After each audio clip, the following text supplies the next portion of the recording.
Hey everybody, good morning. It is one of my least favorite days of the year.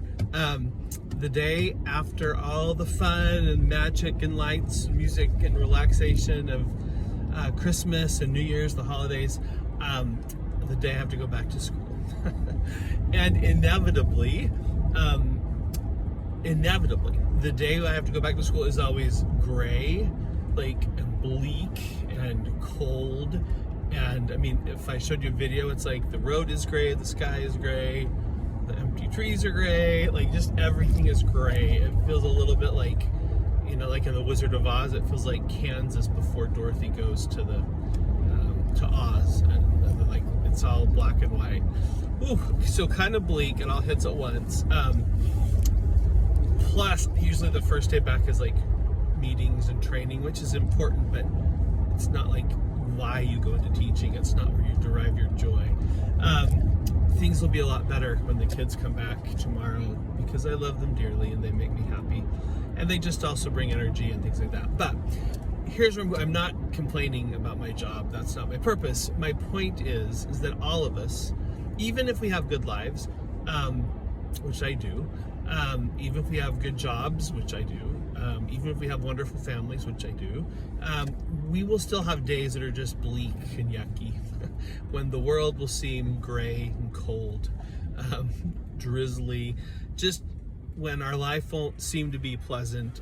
All right, it's just inevitable. So first of all, just know that that's inevitable. It happens to everyone, and it happens multiple times. So it's not like this is a one-time deal. That's just how life goes. Understanding that, first of all, making sure you realize that, so that you don't waste energy thinking something's gone wrong and that there's a terrible thing that's happened, because it's just life, and remembering that can help. But also, here's what I've learned. There's something I've learned about that. There's a lot you can't control, and these bleak times will happen kind of based regardless of what you do or don't do sometimes.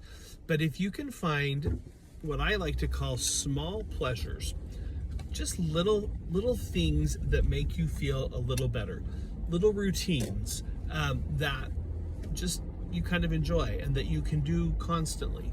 Let me give you just a few examples of what I'm talking about.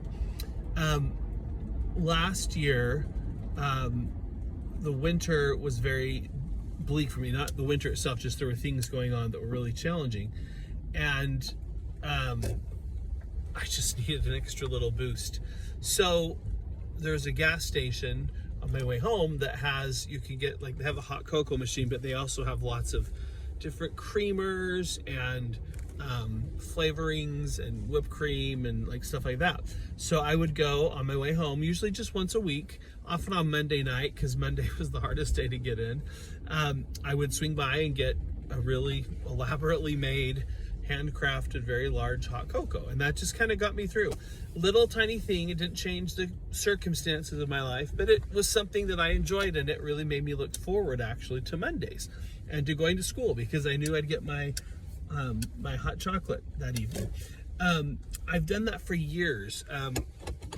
My students often kind of make fun of me or tease me, because especially during really stressful rehearsals, I will go through enormous, prodigious amounts of bubbly or different brands like that. I will drink it, tons and tons of it, and they kind of tease me about it, which is fine. I don't mind it. But the reason I do it is it's something that I enjoy, and it makes me feel a little calmer during stressful times.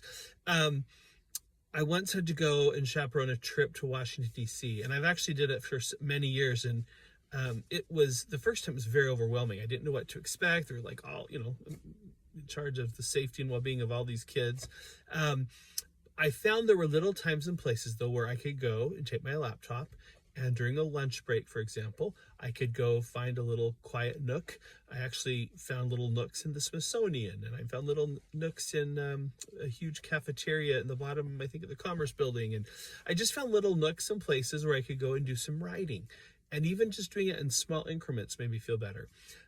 Likewise, on long bus trips for field trips that I'd have to chaperone, I would bring a notebook, a binder with like my current novel, and I would go through and I would work on my novel, like editing it and proofing, that sort of thing. Anyway, all that to say is, and I could go on and on and on, but if you can just find little things. So first of all, when life is gray and bleak, don't worry. Nothing's gone wrong. This is how it goes. It'll be better. But find something little. Find a small little pleasure, something you can do that's inexpensive and not terribly time consuming. Just one little thing that makes you feel better. And I think you'll be surprised at how big an impact that can have. I do want you to be happy. I love you. I'm sending you my very best. You're incredible. You're amazing. And I'll talk to you later. Love, your internet grandpa.